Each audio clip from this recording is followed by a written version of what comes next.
Ghotki police के केतिरनि केसनि में घुरिबल ॾोहारी झरू माशी ॾोहनि जी दुनिया छॾी अंदर संदराणी पुलिस अॻियां गिरफ़्तारी पेश करे छॾी। सरहद वेझो ॾोहारी झरू माशी जेको घोटकी ज़िले जे मुख़्तलिफ़ स्थाननि ते पुलिस के केतिरनि संगीन केसनि में घुरिबल हो, भला आख़िर ॾोहनि जी दुनिया खां तंग थी पाण रज़ाकारी तौरु पुलिस हवाले करे छॾियो। पुलिस मूजिबि झरू माशी ख़िलाफ़ चोरी, धाड़नि ऐं ॿियनि ॾोहनि जा केस दाख़िल हुआ ऐं हू केतिरनि सालनि खां पुलिस खे घुरिबल हो। गिरफ़्तारी दौरान झरू माशी सहाफ़ियुनि सां ॻाल्हाईंदे चयो त मां ॾोहनि जी ज़िंदगी छॾे चुको आहियां, हाणे पंहिंजे बाक़ी ज़िंदगी अमन सां गुज़ारणु चाहियां थो। हुन मौक़े ते पुलिस अमलदारनि जो चवणु हो त ॾोहारी जी गिरफ़्तारी सां केतिरनि केसनि में अॻु भराई थींदी। पुलिस वधीक जांच बैदि क़ानूनी कार्रवाई जो फ़ैसिलो कंदी। होॾां ॾोहारी झरू माशी जी गिरफ़्तारी पेश करण बैदि इलाइक़े में उन बाबति मुख़्तलिफ़ क़यास आराइं थी रहियूं आहिनि। सभिनि दोस्तनि खे असांजी अपील आहे एस जे साहिब जी वॾी महिरबानी, असलम साहिब जूं सभिनि दोस्तनि जी वॾी महिरबानी हूंदी। असां इन कयासीं माण्हुनि चवनि था चोर आहे, हीअं वॾी बदनामी हुयूं माण्हुनि जो आफ़र थींदो, को मसइलो कोन्हे, सुकून सां अचो हलिया, सुकून सां वञो हलिया, का परेशानी न आहे, का तकलीफ़ आहे जंहिंखे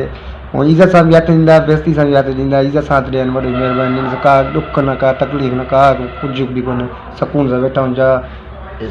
एस पी साहिब जी वॾी महिरबानी आहिनि। सम्झी ॻाल्हि, दोस्त खे हथु ॾियणो सरियाम अची ॾियो।